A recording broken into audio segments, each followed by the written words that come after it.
السلام عليكم ورحمة الله وبركاته. بداية في قاعدة مهمة جدا جدا لازم حضراتكم تعرفوها قبل ما نبتدي في أي نقطة من النقاط بتاعت النهاردة. أول حاجة، مش شرط إن أنا عشان بخس أو بعمل فورمة وعندي هدف في التخسيس لازم أخس في نفس المدة اللي غيري خست أو خس فيها. لازم أعمل الفورمة اللي غيري عملت فيها. لو انا واخد ان ده يبقى تحدي، ان انا شفت مثلا حد خس في 3-6 شهور او سنه مثلا، يعني بجيب لك المده القصيره شويه او بجيب لك القصيره، فانت عايزه توصلي ان شاء الله لكده، تمام. بس في الاول وفي الاخر انت اللي بتحددي لنفسك ده، لانه بمنتهى البساطه ممكن حد تلاقي تاني زي حالاتي مثلا بقاله 5 سنين بيتمرن، خست بس وصلت اللي هي عايزاه، لا انا لسه ما وصلتش اللي انا عايزاه، لسه بكمل تخسيس ولسه ربنا يكرم، لكن انا مبسوطه طبعا بالانجاز اللي انا وصلته، لان زي ما حضراتكم شايفين انا كنت عامله ازاي وبقيت هتشوفوا دلوقتي انا بقيت بلبس وعامله ازاي، فلا في انجاز حاصل فيه طبعا، ما ينفعش حد اصلا ينكره مطلقا يعني. اوكي، فالحمد لله انا فخوره باللي انا وصلت له. طب ليه اخدت كل المده دي بقى اللي انا بتكلم فيها حتى النهارده لكل الناس اللي بتعلق لغيرها على مدة السنين بتاعت التخسيس والفترة، وبتحبط من الغير. وكمان بقول للناس اللي هي كمان بتشوف ده فتقول لك ايه ده، ياه هو انا هقعد 5 سنين عشان اخس او 6 سنين او اكتر؟ لا مش شرط. ليه مش شرط؟ لان انا ظروفي غير ظروفك وحياتي غير حياتك. وارد ان اكون حصل لي عقبات، وقوع امور، اخطاء في التدريب من الاول عطلتني مثلا، او اخطاء في النظام الغذائي مثلا عطلني كتير طبعا، لان ده بيؤثر جدا في التخسيس، فهم خاطئ، حاجات كتير. وارد اللي انت حضرتك او حضرتك ما شاء الله لا ما حصلش ده، او حصل حاجات بسيطه، او قدرت تطلع منه بسرعه او كذا. فاحنا عموما تفكيرنا وحياتنا وظروفنا غير بعض. فبداية ما تبصش لغيرك في طول المدة بتاعته عاملة ازاي، ولا حتى والله قصرها. انا عايزة حضرتك تبصي لهدفك انتي، تركزي على هدفك انتي، وملكيش طبعا دعوة باي كلام سلبي يكتب ليكي. وبالنسبة للناس التانية المفروض هي رياضيين، او حتى لو انتوا مش رياضيين لازم تفهموا وتقروا كتير وتعرفوا ده كويس جدا. كذلك برضو تقدروا انه في حاجة اسمها ظروف، وكل واحد اضرب حياته، وان وارد ان يحصل حاجات. فدي اول قاعدة مهمة جدا كان لازم اقولها. تاني نقطة بقى، وده موضوعنا أساسا النهاردة، هو آخر نقطة اللي احنا هنتكلم فيها، اللي هي ايه؟ اللي هي ايه أصعب جزء بينزل واحنا بنخس؟ لو احنا دلوقتي مقلبزين شوية ولا كتار ولا أيا كان، أصعب جزء في الجسم ايه؟ أنا بالنسبة لي اوكي، وده اللي فعلا شائع، ان اصعب جزء بينزل هو الجزء الاسفل. وده اللي حاصل معايا اساسا، عشان كده الواحد بيحارب فيه، لان الدهون هنا بتكون عنيده. الجزء الاسفل اللي هو البطن والجناب والارداف والمؤخره وكذا، كل الجزء ده بالنسبه لي انا عندي نفس المشكله، واعتقد عند ناس كتير مشكله بيبقى عندها الجزء ده. طيب نعمل ايه يا ياسمين؟ نعمل ان احنا بنجتهد وبنعافر وبنحاول، طبعا المفروض نمشي على نظام غذائي، وبنقع شويتين ونقوم شويتات وكده، لان ده بيحصل لنا كلنا، يعني مش انا بس ولا انتي بس ولا انت بس. واللي بيحصل كمان ان احنا نشجع دايما من نفسنا ونستمر في الاراده ونستمر في التمرين، ما نوقفش، ما نحبطش، ما نيأس ابدا مهما حصل، ودايما نعمل الشيء اللي يشجعنا، ونعرف ان احنا عاجلا ام اجلا هنوصل ان شاء الله لهدفنا، بس منتهى البساطه خالص. ونتقبل الفكره ان طبيعي ان الجزء ده تحديدا هو اصعب فعلا جزء، بياخد وقت قوي، لان ده حصل معايا وحصل مع ناس كتير عادي جدا. انا عارفه ان في ناس كتير جدا بتسمعني دلوقتي عندها نفس المشكله، فما تقلقيش، امشي بس على نظام غذائي، عفري نفسك وجهدي نفسك وخلي عندك اراده وشجعي من نفسك واستمري في التخسيس، وان شاء الله هتبقي مذهله وهينزل الجزء ده. بس اخر نقطة معايا والمهمة جدا جدا جدا، ايه الاخطاء اللي انا وقعت فيها وانا في ال5 سنين بتمرن وبخس وهي اللي عطلتني؟ حابة النهاردة اقولها، وحابة اي حد عنده اخطاء برضو شايفها عملها او عملتها، سواء هي خست ووصلت او لسه او بتكمل، يا ريت يكتبوا تحت الفيديو ده، سواء على جروب هيلث او حتى على اي صفحاتي على السوشيال ميديا، يكتبوا ايه الاخطاء هما كمان، عشان احنا بنتعلم من بعض. اول خطأ او من ضمن الاخطاء لخبطة الاكل. لخبطة الاكل دي كفيلة جدا جدا جدا ان هي ما توصلكيش لهدفك خالص، حتى لو انت مستمرة في التمرين. انا واحدة من الناس مستمرة في التمرين جدا وما ببطلش تمرين، حتى لما بكون تعبانة بنزل وبعافر. فانا بحب التمرين جدا، والرياضة بقت حياتي بعد ما انا اصلا كنت كارهاها جدا بشكل غير طبيعي قبل طبعا ما ابتدي هدفي. لخبطه الاكل كفيله طبعا ان هي تعطلك كتير، حتى لو انت خسيتي او بتخسي بس مش هتوصلي اللي انت عايزاه بسهوله، ومش هتوصلي اللي انت عايزاه ممكن اصلا. فدي مشكله، لانه 80% اساسا على الاكل و20% هي رياضه. فده اللي حاصل معايا بمنتهى السلام الداخلي، لان انا راضيه عن اخطائي، ولان انا متقبلاها، ولان انا متفهماها خلاص، ولان انا بشتغل عليها وبعالجها واحده واحده. حتى لو بقع شويه بقوم شويتين، المهم بعالج كل خطا. فلازم تبقي عندك السلام الداخلي والاعتراف بالموضوع ده كله، وتعالجي الموضوع واحده واحده على قد ما تقدري، لان احنا في الحياه بنغلط عموما وبنعالج اخطائنا على قد ما بنقدر يعني. ففي حاجات بتظبط وحاجات لسه، عادي جدا. فاول حاجه لخبطه الاكل. تاني حاجه واللي برضو مشكله، ان انا واحده من الناس عندي ميه متخزنه لغايه دلوقتي في جسمي برضو، ان انا ما بشربش ميه كتير. فدي كانت من ضمن الاخطاء، لان شرب الميه بتساعد على التخسيس، شرب الميه بتساعد على ان الميه المتخزنه تنزل، شرب الميه بتساعد كمان فوائدها كتيره للجسم صحيا ولنضاره البشره والوش والجسم كل حاجه. فشرب الميه اقل حاجه المفروض في اليوم 4 لتر، وتقسميها وتجزئيها. في ناس لما بتسمع 4 لتر و5 لتر، انا ما اقدرش اشرب كل ده. ما انت تجزئي، لازم يبقى الموضوع عاده.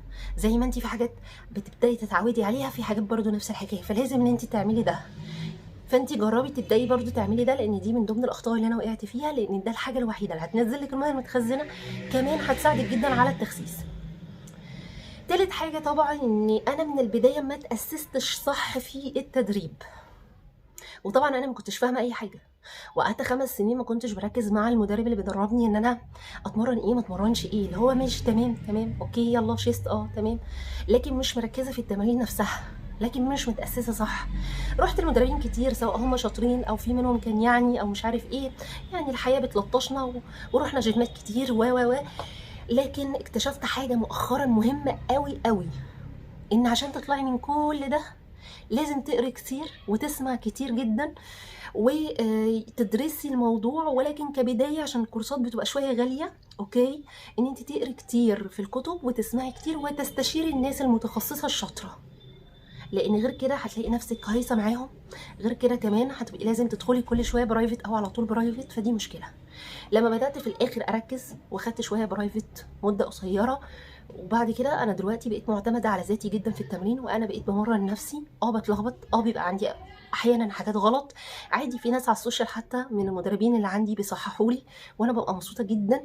وساعات بجتهد، وقلت لنفسي لو انا احتجت ان انا ابقى فيه برايفت، اشوف حد كويس وابقى معاه برايفت ولا مؤقتا، عشان برضو الحاجات اللي انا بغلط فيها احيانا.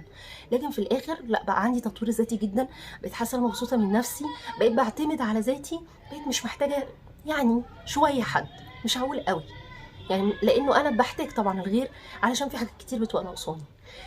فان انت تعتمدي على ذاتك في الحته دي، هتفهمي كتير قوي، هتستفيدي كتير قوي، هتعرفي، هتريحي دماغك كمان. فمن الاخطاء اللي انا وقعت فيها وعطلتني برضو، هي اللي انا ما تاسستش صح في التدريب.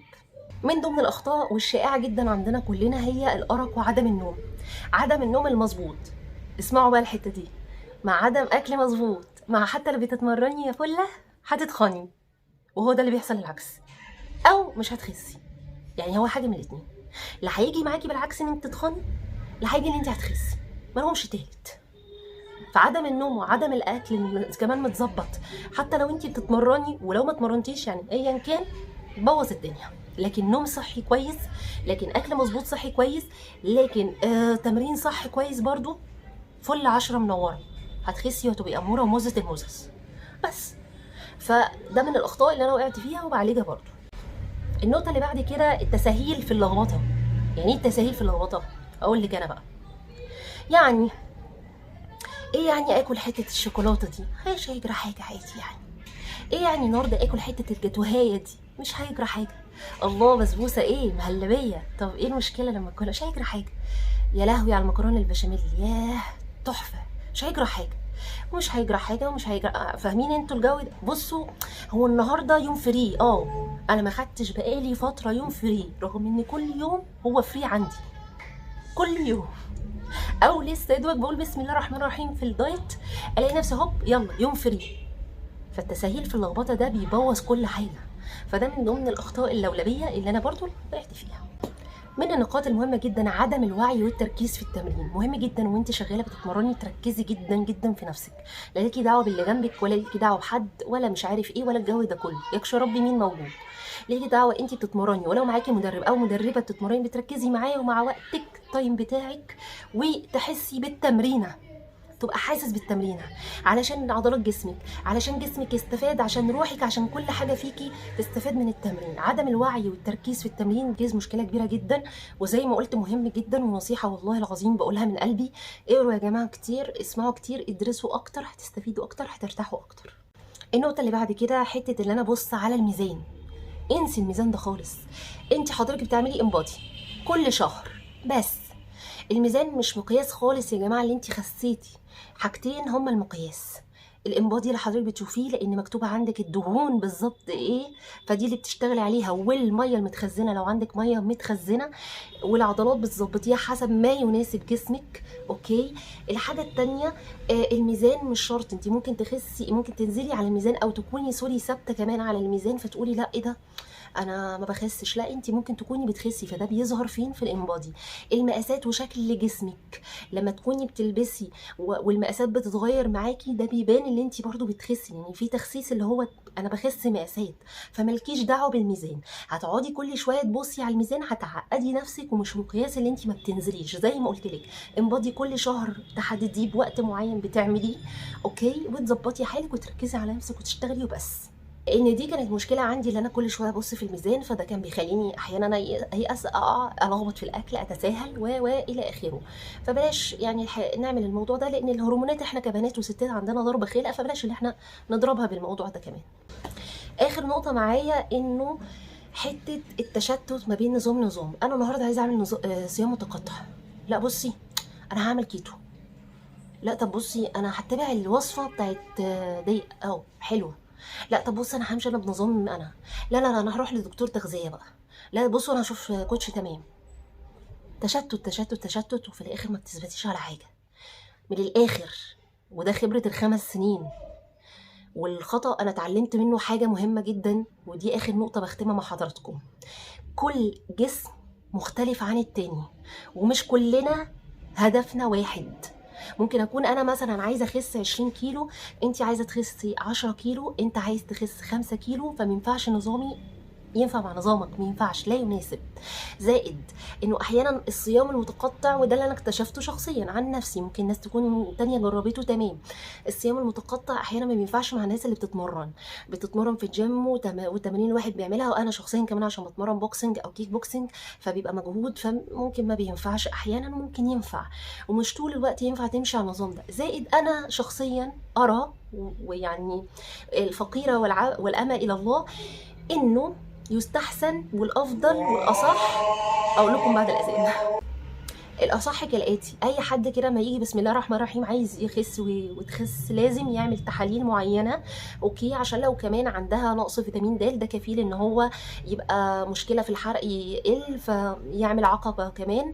والحاجه الثانيه كمان لو في فيتامينات ناقصه لازم تاخديها. والحاجه الثالثه كمان انه لو عندك مشكله في الغده او في اي حاجه لازم تعالجيها الاول، لان دي بتكون مشكله كمان ان حضرتك تخسي، فتقعدي تعملي نظام غذائي، تقعدي تمشي على نظام، تقعدي تروحي الجيم، مش هتوصلي اللي انت عايزاه، لان الحاجات دي بتعمل عرقله وعقبات في حياتك وانت بتخسي. دي حاجه مهمه جدا موضوع التحاليل.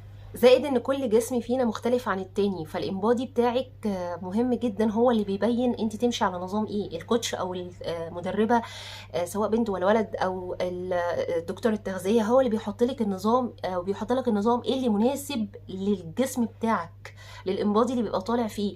لان ممكن حتى لو انا وزني زي وزنك او اقل او ايا كان، ممكن يكون عندي مشاكل كمان صحيه، ممكن لا قدر الله يكون عندك بعد الشر السكر او الضغط او حاجات في المخ او كذا، فبالتالي بيتحط حسب حضرتك ما يناسب صحتك وما يناسب الانبادي بتاعك. فيا جماعه هو ده الاصح، ان كل واحد يمشي في نظامه الغذائي حسب الانبادي بتاعه والتحاليل اللي بيعملها بس. يعني هي دي الاخطاء اللي انا لميتها لحضراتكم بحيث ان احنا كلنا نستفيد بيها، واتمنى لو اي حد وقع في اخطائه يقول برضو تحت الفيديو عشان كلنا نستفيد من بعض. اشوفكم على خير في فيديو جديد.